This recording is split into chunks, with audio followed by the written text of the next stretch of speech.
오늘 제목은 여기까지 인도하신 하나님 이라는 제목으로 말씀 전할 텐데요. 사무엘상 7장 12절의 말씀, 한 절의 말씀인데 제가 말씀 봉독하도록 하겠습니다. 사무엘이 돌을 취하여 미스바와 센 사이에 세워 이르되 여호와께서 여기까지 우리를 도우셨다고 그 이름을 에베네셀이라 하니라. 아멘. 오늘 또 2025년 마지막 주일을 또 함께 예배드리고 이렇게 나가게 하니 참 감사한 것 같습니다. 돌아보니까 오늘 제목처럼 여기까지 인도하신 것은 다 하나님의 은혜였던 것 같아요. 오늘 말씀을 통해서 우리가 서로 피차 귀한 은혜의 시간이 되길 축복합니다. 우리가 나이가 들면 들수록 좀 자주 하는 말이 그런 게 있는 것 같아요. 시간이 이렇게 빨리 지나가냐. 그죠? 1년이 너무 빨리 지나간 것 같아. 하루하루가 너무 빨리 지나간 것 같아. 라는 말을 하는 것 같아요. 실제로 그렇게 저도 느끼고 아마 여러분들도 동의하실 거라고 생각합니다. 우리 교회도 더 세워지는 교회가 1년 전에 이렇게 여러분들과 카페에서 모여서 또 이렇게 차도 마시면서 얘기하는 게 그 1년 전이 너무 금방 지나간 것 같아요. 이상하게 나이가 드니까 더 그런 시간들을 좀 더 빨리 좀 이렇게 피부로 와닿는 것 같기도 하고. 근데 이 시간이 지난 건 보면 젊을 때 시간이 지난 건 잘 이렇게 안 지나가잖아요. 젊을 때 1년은 그렇게 길어요. 근데 어느 순간부터 한 해가 눈 깜짝할 사이에 지나간다는 거죠. 나이가 드니까요. 근데 왜 이런 기분이 들까? 어떤 학자가 이런 얘기를 합니다. 어린 시절은 모든 것이 처음이라서 처음 경험하다 보니까 그 시간이 지루하게 지나간다는 거예요. 안 간다는 거예요. 근데 나이가 들면 들수록 우리가 여러 가지를 경험하고 하기 때문에 반복되는 일상들이 많아져서 시간이 빨리 지나간다라고 이야기를 합니다. 근데 저는 이 질문을 좀 이렇게 바꿔보고 싶어요. 시간이 빨리 지나가는 것보다 우리가 그 지난 세월들을 좀 돌아보지 않기 때문에 빠르게 느껴지는 것도 아닐까라는 생각을 해요. 운전할 때도 그렇잖아요. 앞만 보고 계속 운전하면 내가 어디까지 왔는지를 잘 몰라요. 운전하다 보면. 내비게이션을 찍고 가다 보면은 도착지만 생각하지, 목적지만 생각하지, 내가 지금까지 왔던 그 길의 여정을 잘 모를 때가 있습니다.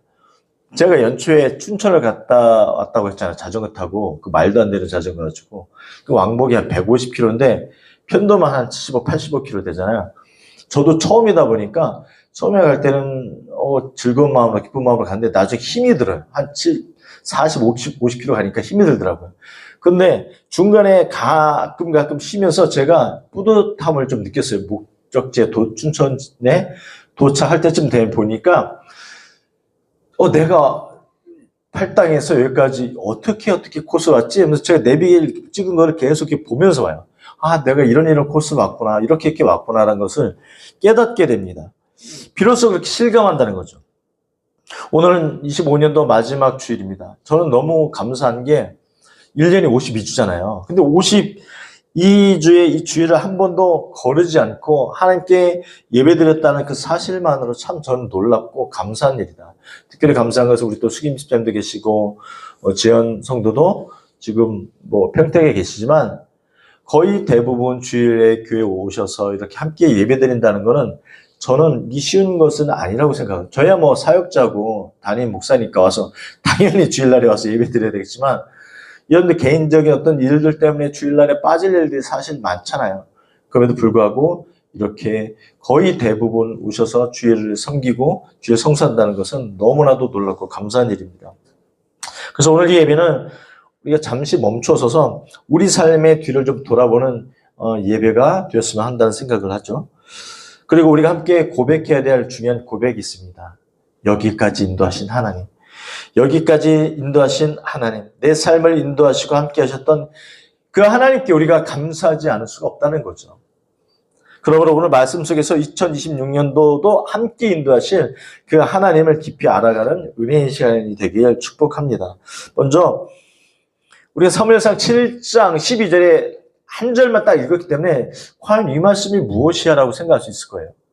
그래서 본문의 배경에 대해서 한번 잠깐 살펴보도록 하겠습니다. 사무엘상 7장은 이스라엘 역사에서 매우 중요한 전환점이기도 합니다. 왜냐하면 이 이스라엘은 오랫동안 블레셋 민족의 압제 아래에 있었어요. 그러니까 성경에 보면 블레셋과의 민족과의 전투가 자주 언급이 되고 등장이 됩니다. 그럴 정도로 이스라엘에 상당히 위협했던 국가가 이 블레셋이었어요. 근데 사사 시대에도 삼손과 싸웠던 것을 우리가 잘 알 수 있고요. 또 다윗 시대에도 잦은 전투가 이 블레셋과 있었습니다. 여러분들이 너무나도 잘 아는 다윗과 골리앗의 그 싸움을 아실 거예요. 그 골리앗이 바로 블레셋의 장수였어요. 사무엘상 4장에 보면 이스라엘은요, 블레셋과의 전투에서 패해버립니다. 근데 더 치명적인 거는 하나님의 이 언약궤를 빼앗겼다는 거죠. 그러니까 영적으로도 무너진 거예요. 그 패배의 원인은 근데 너무나도 자명했습니다. 뭐냐면 이스라엘은 하나님 없이도 살 수 있다라고 착각을 한 거예요. 이스라엘. 언약궤가 뭡니까? 하나님의 거룩을 상징하는 거잖아요.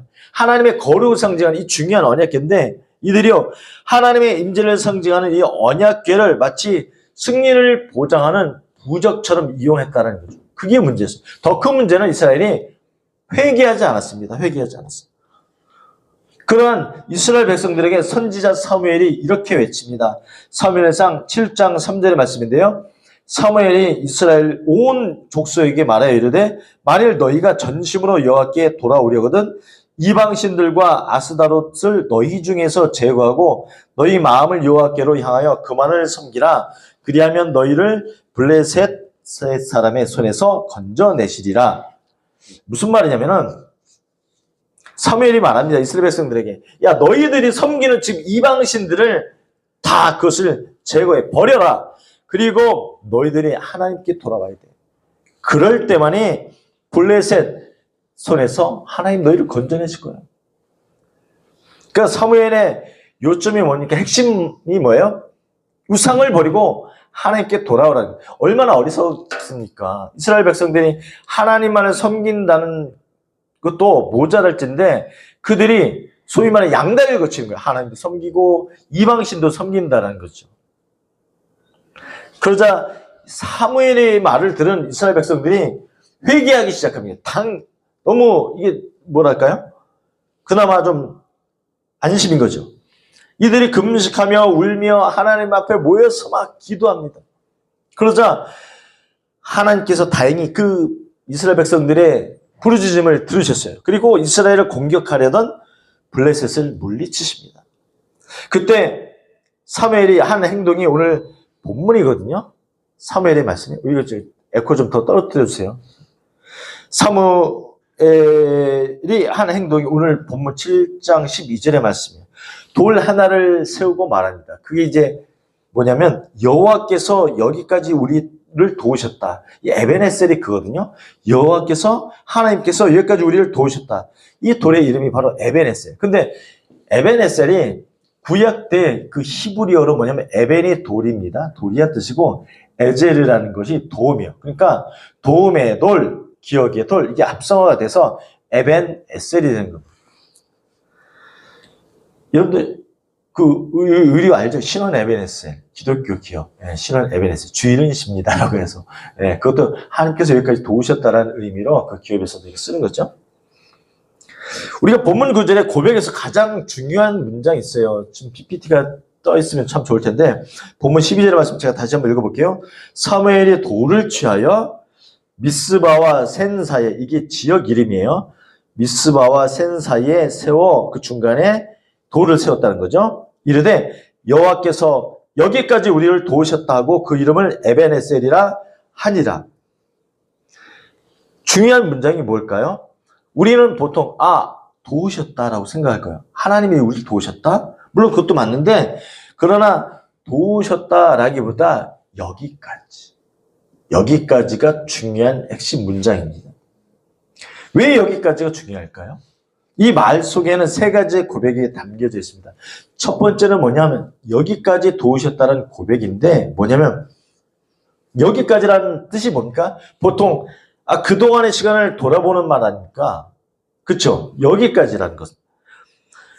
여러분 생각해 보십시오. 올해 여러분들 하는 일들, 생각했던 일들 다 잘 되셨습니까? 또 다 다는 잘 안 되셨을 거예요. 생각한 대로, 마음먹은 대로 안 풀리는 일도 많았을 거예요. 실패도 하고, 좌절도 하고, 어떤 인간관계에서 어려움도 겪고요. 물질 때문에, 건강 때문에 힘들어하는 순간들이 더 많았을 수도 있어요, 사실.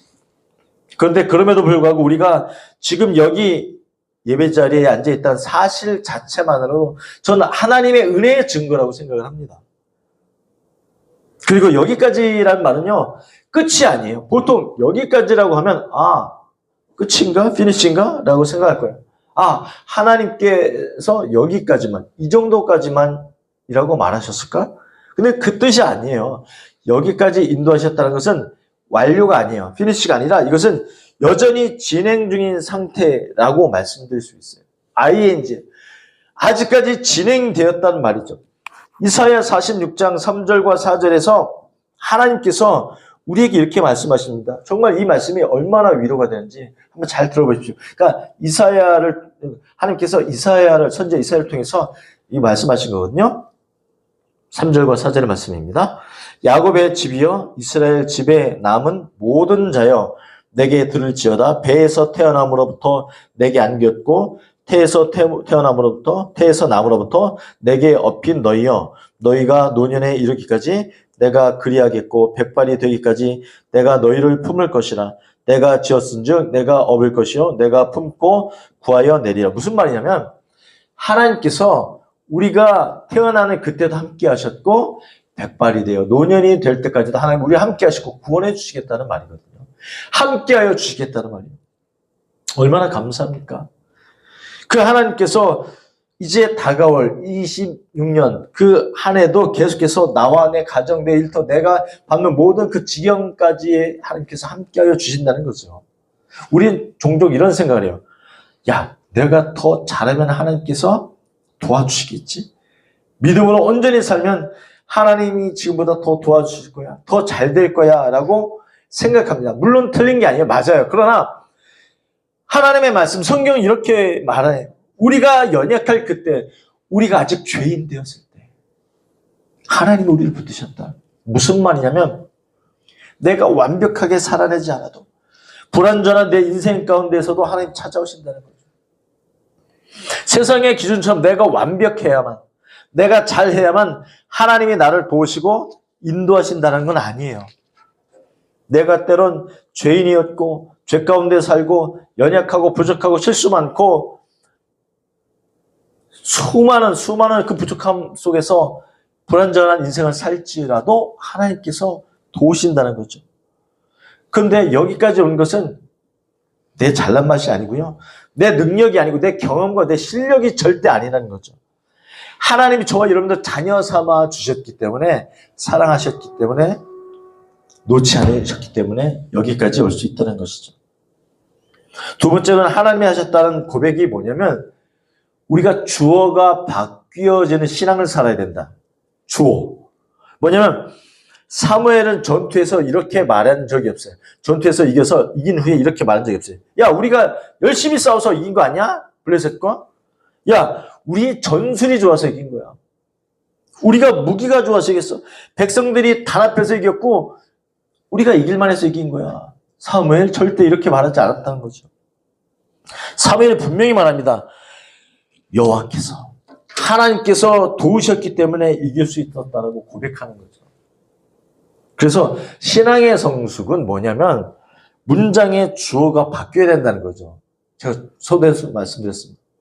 문장의 주어 뭐냐면 야, 내가 열심히 해서 내가 잘해서가 아니라 하나님이 인도하셔서 이렇게 바뀌어야 된다는 거죠. 또 운이 좋아서 이게 아니에요.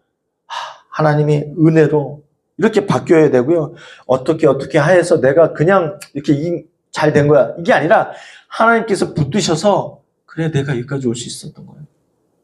그래서 여러분들 생각할 땐 올해 여러분들의 그 삶의 문장의 주어는 누구였을 것 같아요? 나였을까요? 내가 잘해서? 내 능력이 있어서? 아니면 내 남편이 잘해서? 내 사랑하는 자녀들? 아니면 내 친구들? 아니에요.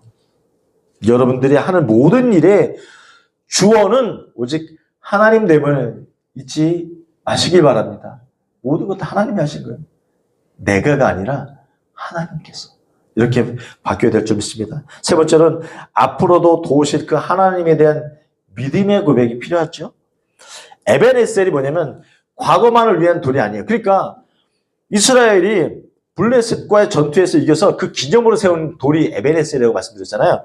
즉 과거에 이긴 거잖아요. 그 어쩌면 기념 돌탑을 세운 거예요. 근데 과거에 승리하게 하셨고 성공하게 하셨던 그 하나님으로 만족하고 끝나서는 안 된다는 거죠. 사무엘이 전투에서 승리하고 세운 이 돌은 뭐냐면 과거에 끝나는 것이 아니라 미래를 향한 선언이에요. 미래를 향한. 즉 여기까지 도우셨던 하나님이 앞으로도 도우실 것이다라는 거죠. 세상 사람들은 한두 번 도와주면 끝이잖아요. 그리고 생색내잖아요. 야, 내가 여기까지 이번만 도와주는 거야? 이렇게 말해요. 그러나 내가 믿는 그 하나님 거의 무한리필이라는 거죠. 계속해서 우리의 영적인 서비스를 우리가 조달을 받습니다. 놀라운 거예요. 그래서 우리가 꾸준히 기도하는 이유가 그런 거 아니겠습니까? 내가 연약해도 부족해도 기도하면서 구할 것을 하나님 앞에 감사함으로 아뢰면 그 은혜가 저와 여러분들이 가질 수 있는 특권이 세상 사람들은 못하잖아요. 근데 저와 여러분은 하나님의 자녀이기 때문에 기도하면서 이런 특권을 누릴 수 있다는 거죠. 하나님의 구하는 특권. 램프의 요정 진이도 몇 번밖에 손 안 들어주잖아요. 그러나 우리 하나님 여전히 공급하시고 채워주신다는 거예요. 어떻게 할 때? 기도할 때. 마찬가지예요. 오늘 본문의 이스라엘은 사실 완벽하지 않잖아요. 여전히 불안해요. 왜냐? 블레셋과의 전투에서 그 한 번 이겼다고 다 끝나는 것입니까? 아니에요. 언제나 적군들이 공격할지 모르는 좀 그 불안한 상태라는 거죠. 그러나 그들은 이 한 가지를 확실히 붙들습니다. 뭐냐면 하나님의 성품은 변하지 않는다는 사실을 알아요. 그들이. 즉 뭐냐면 하나님은 언제나 신실하시다. 그 하나님은 변치 않으시다는 사실을 알거든요. 뭐냐면 앞으로도 하나님이 자신들을 지켜주시고 인도하여 주신다는 거기에 대한 믿음이 있었어요. 이스라엘. 그러나 그 믿음이 이젠 저와 여러분들의 믿음이 되어야 되는 거예요. 하나님이 올해 2025년도 한 해는 참 은혜 가운데 지켜주셔서 그럼 여기서 멈추는 거 끝나는 게 아니라 그래 그 하나님이 내년에도 내후년에도 쭉 내가 정말 그 하나님 그 천국에 갈 때까지 하나님 나를 지키시고 보호하시고 인도하실 거야. 그 믿음으로 가야 되겠죠. 그래서 25년도 우리가 이번 마지막 주인데 마무리하면서 세우는 우리의 에벤에셀이 필요할 것 같아요. 여러분들 스스로의 우리가 구약처럼 돌을 세우진 않지만 우리의 마음 가운데 에벤에셀을 즉 하나님이 여기까지 인도하셨다는 그 마음의 돌을 우리 마음 가운데 세울 수 있어요. 간단하게 뭐냐면 우리 무슨 에벤에셀을 세울 수 있을까? 세 가지가 있는데 첫 번째는 감사의 에벤에셀을 세워라. 올해 감사한 것이 얼마나 많습니까? 저도 돌아보니 부족하고 연약하고 그 가운데서도 하나님 참 좋은 것을 채우시고 때로 어려운 일도 많았습니다만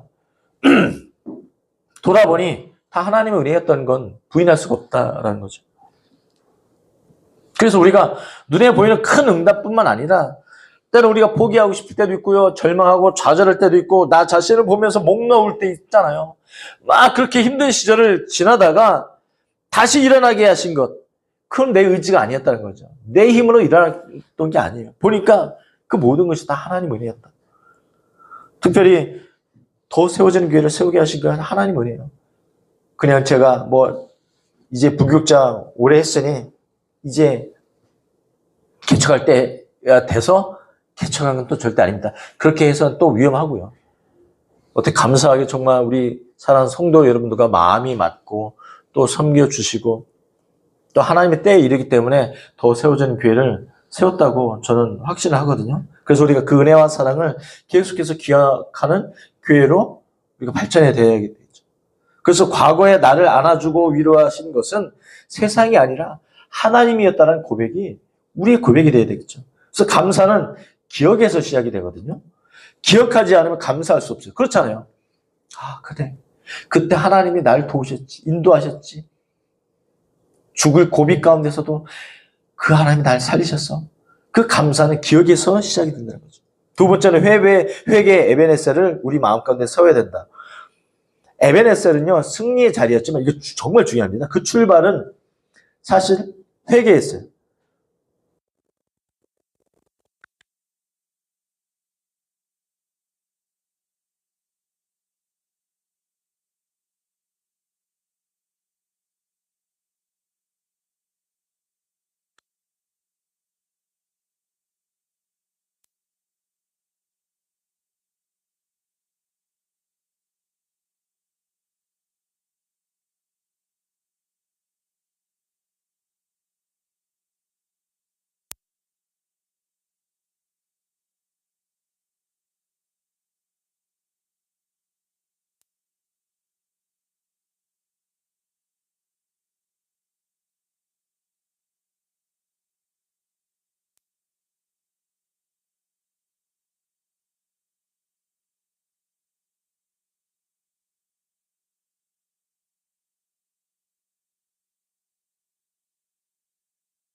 지난날 5월 한 해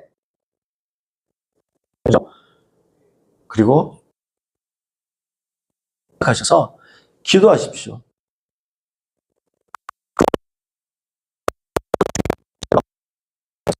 주님, 내가 주님 없이도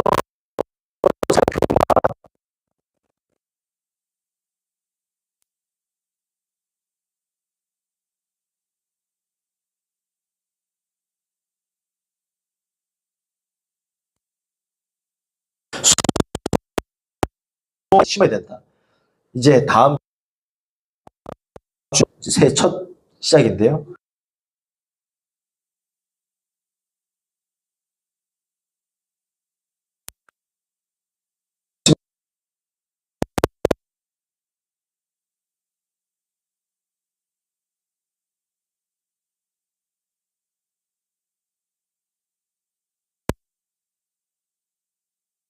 입니다. 내년에도 이어하실 것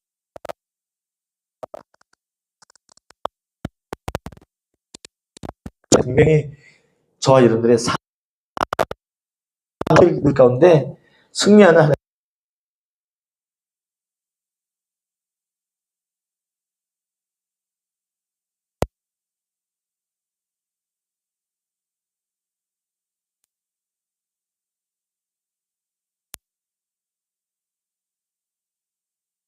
되기를 축복합니다. 그리고 26년에 출발선도